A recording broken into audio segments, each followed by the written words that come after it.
Hello everyone and welcome back to a brand new video and welcome to another of our playing the old retro and different Formula 1 games. Yes, I know saying retro for a game that is only 6 years old now even hurts my own brain, but there we are. Today we are back with F1 2018. Of course, if you missed out on the video that went live last week from F1 2019, I would highly recommend going back and check it out. This is going to be the last one of these we do this year. I've got a few other videos planned between now and the end of the year. So, I mean, I'm recording this in the middle of November. Hopefully, if I manage to set this up correctly, it will be coming out kind of in the middle of December. So if I don't say it again in another video, I hope everyone has a wonderful holiday season and a happy new year as well. Of course, we've only got a few weeks left of 2024. Hopefully, we're still making good progress towards 140,000 subscribers as well. So if you aren't already, please do consider hitting that big red button as well and help us getting one step closer. I'll probably bring this series back in 2025 and continue going through the older cycle of the F1 games as well. But yeah, F1 2018, it was a weird game. I had a lot of fun with it. I had a lot of success with it as well in terms of YouTube. But the first thing I noticed immediately is just how different the menus all look. I mean, it is just all on the main page there. Of course, you've got Career Mode, Grand Prix, Multiplayer, Time Trial, as you would expect. We've got Event Mode, which I'm not too sure what that... Oh, this was for F1 Esports, wasn't it? If I believe. So this was kind of like the first iteration of F1 Esports. Fun fact, my name is still actually on F1.com if you search through those archives, because I qualified inside the top 10 in one of those events back at Monaco inside this game. And we also had Championships mode. So yeah, this was obviously again kind of combining the classic cars with a few other bits and pieces. So obviously you had a few different championships that you could do inside this game. Now, I don't know. Obviously, I know we had classic cars, but I don't think we ever actually ended up with a Formula 2 career mode inside this game. I don't believe we had the F2 cars, of course. We'll have a quick look through all of the classics in just a moment there. But yeah, you can see we only had the F1 cars and the classic cars. So I was right. F1 2019 was the first game with the F2 cars as well. Of course, we had the F2 2018 and the 2019 cars inside that game. In terms of the classics, though, again, we've got the Lotus 72D, the two 1976 cars, Hunt versus Lauda.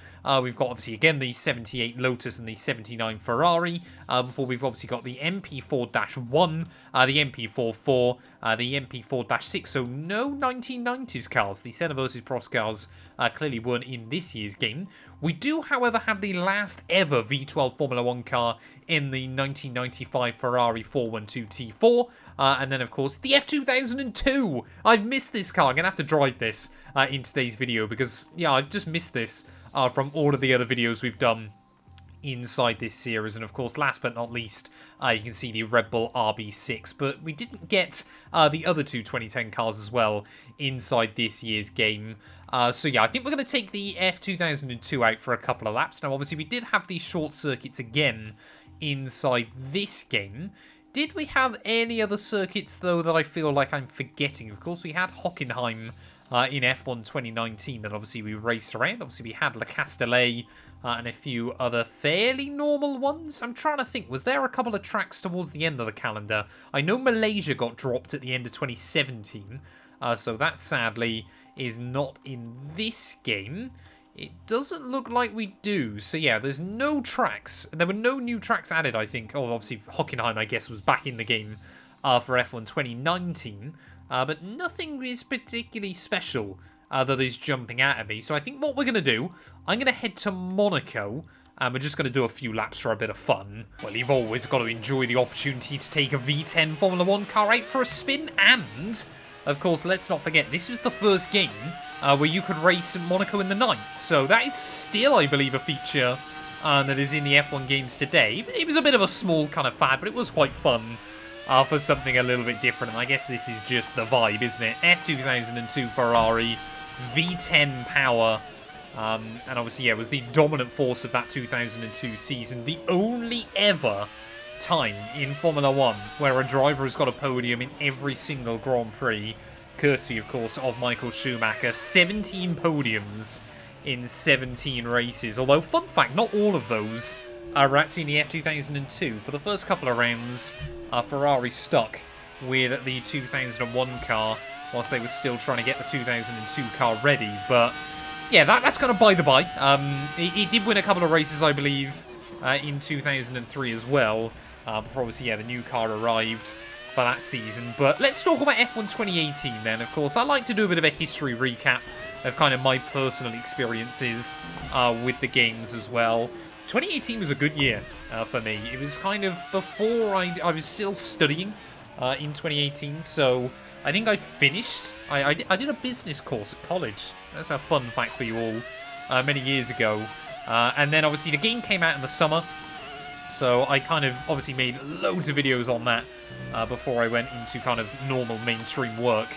So I think genuinely we went from like 3,000 to 10,000 subs in the space of like a month on this game. I think even to this day, 2018 saw the most growth in 1 month I've ever had on YouTube, which is absolutely mental now when I think about it.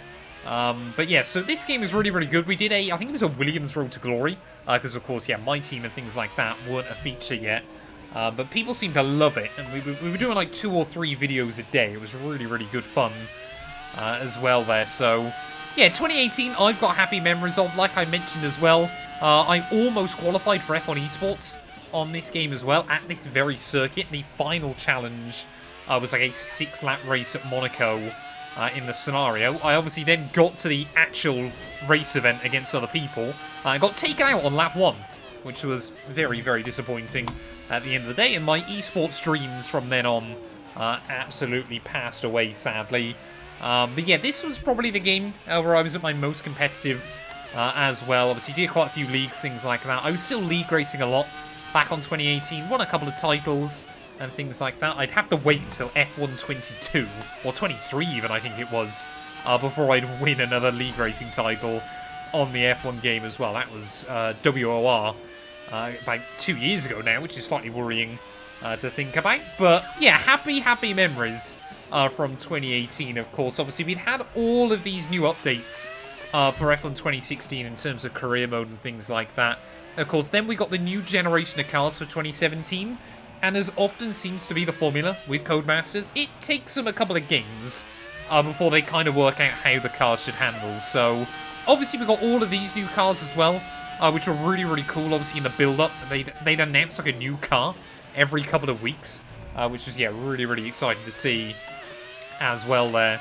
And it just kind of, you know, built up a bit more hype going into the game as well, which was obviously really, really fun. Now, 2018 obviously was, again, one of the brilliant years of Seb versus Lewis. 2018 was dubbed the Fight for 5, if I remember correctly. And obviously for Lewis Hamilton, he would obviously win that Fight for 5 and walk away victorious from that season. For Sebastian Vettel, though, it was kind of just the real downfall, wasn't it?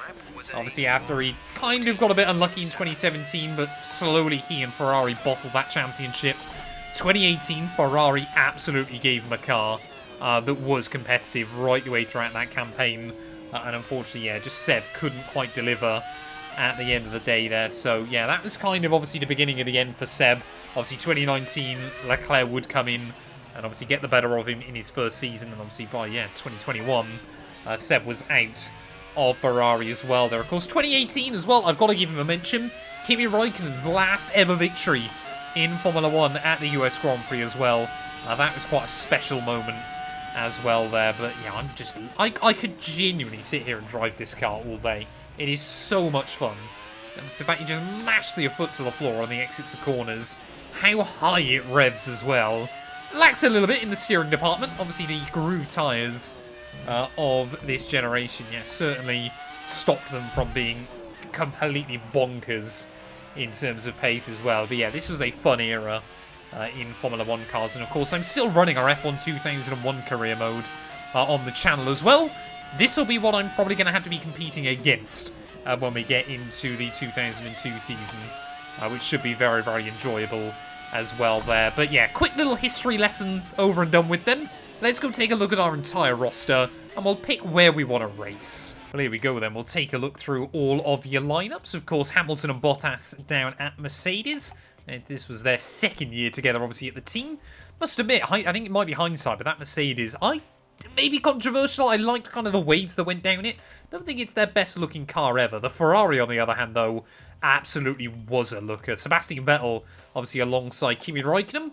For modern Formula 1 fans, Aston Martin, before they became their own team, yes, they did sponsor Red Bull. And obviously, this was the last year of Ricciardo and Max Verstappen down at Red Bull there. Force India, they had a really good 2018. Perez and Ocon, though, did kind of fall apart, of course. And then, I think actually by the time this game had come out, they were already technically Racing Point IRL. This was kind of the beginning of the downfall for Williams. Does anyone remember Sergei Sirotkin in Formula 1? All I remember was that he was decent at Monaco, and that was about it. Hulkenberg at Sainz, down at Renault. This was actually a late season swap, I believe, in 2017. And then, of course, again, the beautiful Red Bull Toro Rosso Honda. I believe this was the... Was this the first year with Red Bull still Renault powered? I think, yeah, Red Bull was still Renault powered at this point. So Toro Rosso was the only Honda powered car on the grid. And of course, yeah, we got Brendan Hartley as well. I would make the argument the unluckiest Formula 1 driver of all time. The 2018 Haas car, it was chef's kiss. It looked good. It drove well as well. I think they finished 5th that year. Ahead of, again, McLaren team there with Alonso and Stoffel Van Dorn. I completely forgot, obviously, yes, Stoffel was in the car as well. Alfa Romeo, obviously Ericsson and Charles Leclerc in that car as well for the first of the Alfa Romeo era. And there we go. That is all of the cars we've got for this one. I think today I'm going to take... Oh, actually, I want to go with the Ferrari just because that thing is beautiful as well there. And I'm going to... you know what? We'll go with Kimi Räikkönen for this one. Where do I race, though? We've got, obviously, Shanghai on the calendar. There's no real kind of tracks that are jumping out to me, to be honest. I think we're going to go with Le Castellet. Obviously, not on the calendar anymore. It was a decent little venue for quite a few years. And I believe this was the race where Seb completely took Bottas out at turn 1. Can we just appreciate as well, back on these older games, the fact that you could go through and change settings after you would click confirm. This was a feature that was removed from, I think, 2020 onwards. And it just never made sense to me. It's made the game so much more difficult. Because look, on here, you can change everything you want as the game's loading up behind, and then go in. It made so much more sense. We're here once again then for some more Grand Prix action, where success and failure are separated by fractions of a second, where victories are rescued from the jaws of defeat. It's here that history is made, and we're just about ready to make a little more. Mastering a lap of Paul Ricard means getting to know 15 corners, 6 left and 9 right, for an overall lap distance of 3.6 miles. The two halves of the long Mistral Straight are separated by a heavy braking zone into a potential overtaking hotspot at the chicane north. And watch out for the drivers running onto the distinctive coloured stripes, which are low in grip and highly abrasive. I, for one, can't wait to get started. And there's another very excited little chap here beside me as well. It's our very own Anthony Davidson. Great to see you again today. Thanks for that, Crofty. And I'm really anxious to get underway here. We've got all the makings of a great race today. World champions in competitive cars, lots of drivers on form, and I suspect a few strategists on the pit wall looking to try something a bit different and maybe jump their cars up the order. We're almost ready to go then, and this is what the starting grid looks like for today's race. Max Verstappen put in a fantastic lap yesterday, and he starts from pole position, edging out Räikkönen, who'll start P2. Looking down the rest of the grid, we have Hamilton, Bottas, Daniel Ricciardo, and Vettel, Ocon, Alonso, Van Dorn, and Kevin Magnussen, Perez, Sainz, Nico Hulkenberg, and Grosjean, Sirotkin, Gasly, Brendan Hartley, and Lance Stroll, Ericsson, and Charles Leclerc rounds off the grid. And now it's time to head down to the track. Well, this was, of course, before Max Verstappen went on his winning era in Formula 1, but by this point he did have a couple of wins to his name. I also believe, and maybe I accidentally did this subconsciously, but this was actually the first race at Paul Ricard, if I remember correctly. Pretty certain this track dropped with F1 2018, because I remember doing a video on it all those years ago. They, I think, did pretty well on the views, otherwise I'm not sure why I'd remember it as well there. But as always, I've got no real idea how I'm setting up the car, apart from the fact, yeah, around this circuit, you need to run quite low downforce, because it was a very, very fast track. But yeah, let's wait and see as to how the cars handle as well. I remember the ballast as well on this game. You could run it ridiculously rearward, but it often was actually quite a struggle to keep in track of. The car sounds terrible, I'll give it that. It's 5 red lights though. Mighted on hold, but it is a lights out and away we go. It sounds better now I've got it going, but how on earth did they make the engine sound so bad? Maybe I'm wrong, maybe that's a controversial opinion there, as Hamilton, well, and Verstappen side by side through turn 1. We'd see this a whole lot more in years to come, but immediately I'm noticing, just like we said with F1 2019, this game I remember instantly is coming back to me with these 2018 cars. You could not put more steering lock through them than like 45, 50 degrees worth. Otherwise, they just understeer. It was really, really odd. So you had to be super careful for them. Apparently, I've put strict track limits on as well for this video. But look how different Paul Ricard looks on this game. I don't remember there being this many trees and stuff around the circuit as well. But yeah, just trying to be nice and sensible as we make our way into the Mistral Straight Chicane. Yeah, there was so much micromanagement you had to do on this game. I remember that pretty well. As, you know, you were just constantly, like I said, you're just spending as much time looking at the MFD as you were actually on kind of what was going on around you there. But, you just get the car over that slip angle, and immediately you start to feel the front end wash out. So I think that was why, obviously, the car didn't feel as bad in 2019. It didn't feel as understeery. But it was kind of just... It didn't... You know, it kind of felt as undescriptive at the front. You just don't really know until you get to really low speed what the front of the car is trying to do. Again, you know, the font doesn't look too bad on this game. It's not as good, obviously. Again, I think they kind of were trying to cram too much on the screen, which is a bit of a problem there. As through turn 1, we just cannot figure out that line for the life of me at the moment there. But yeah, it's Bottas now. Trying to have a bit of a look, of course. Red Bull, Ferrari, and Mercedes. Obviously, well, Red Bull and Mercedes, sorry, Ferrari and Mercedes even, were pretty close on pace throughout most of the campaign.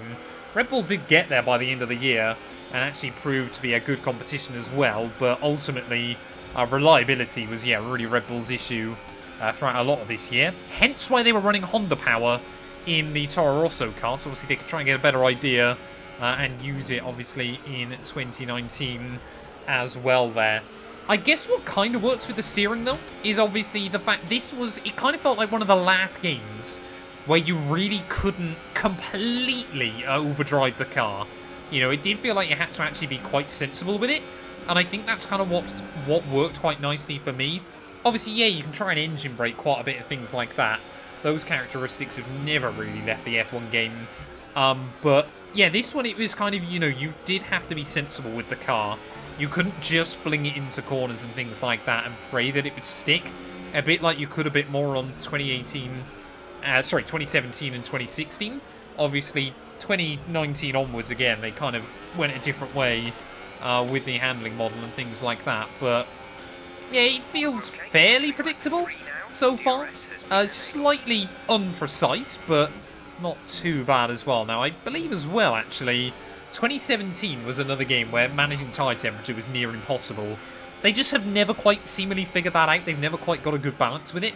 2018, though, wasn't too bad in that regard. It kind of felt like you had to focus on the sensible stuff, you know, not overdriving the car, otherwise you'd spin out and things like that, but didn't have to worry too much about that other kind of thing, and that was probably quite a good thing, because again, you were having to mess around so much with the MFD on this game. As can we try and get a run on Verstappen? That Red Bull was not particularly good in a straight line there. You see the Dutchman not really opting to defend that one. We'll still try and go around his outside though.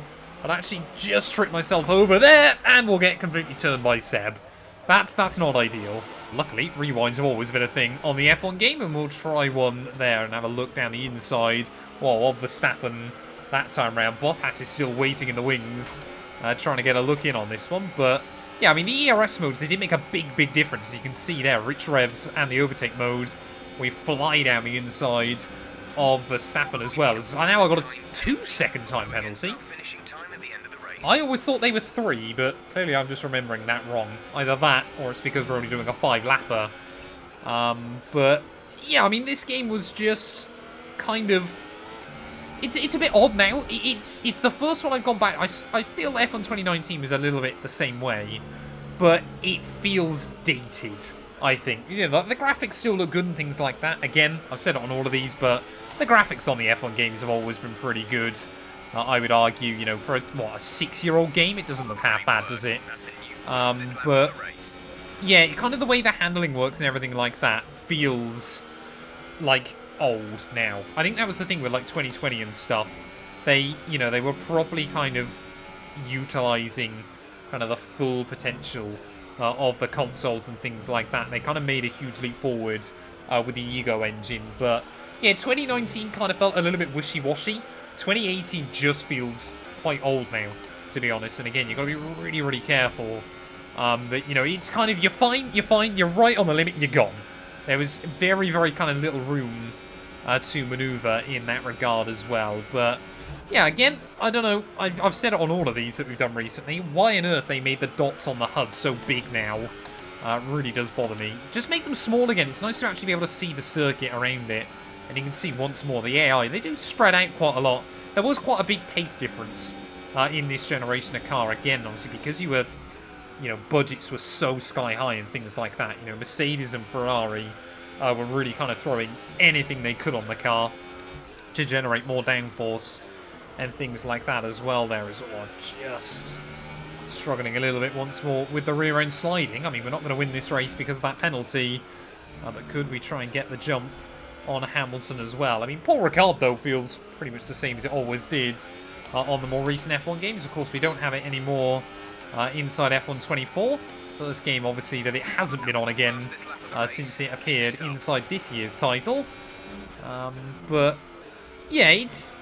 Like I said, I genuinely love this game. I think, honestly, though, this might be the first one where I think nostalgia has kind of blinded me to a certain degree as well, because, yeah, it does feel old. Now I'm getting more and more used to it. It doesn't feel bad or anything, but just in kind of the way, everything just, the best way I can describe it is everything just feels a little bit clunky, and that's quite a weird thing to be saying with an F1 game, because even like 2013 and stuff, they still, I feel, hold up pretty well. Can we try and get a run, though, on Lewis as we make our way down the back straight and see how much quicker that Merc is than the Red Bull beforehand? Unlike 2024, the AI actually saved their battery for the last lap of the Grand Prix, which I think is still stupid that they don't inside the most modern F1 game, and yet they did nearly 10 years ago now.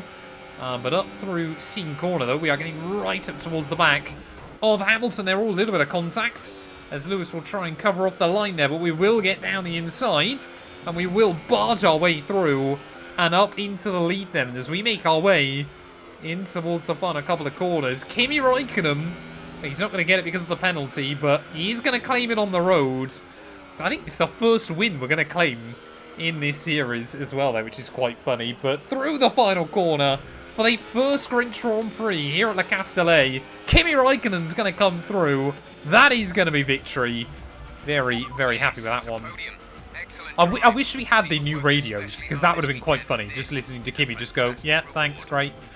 But yeah, what an icon. Unfortunately, obviously, it's going to be Hamilton that actually takes the win in this race as well there. But yeah, like I said, F1 2018, does anyone still play this game? Is it kind of in that lost era between like 2016 that was the huge leap forward and like 2020 there was like the next big step for the series as well? Let me know down in the comments below. Say hi to Alex Gillen as well.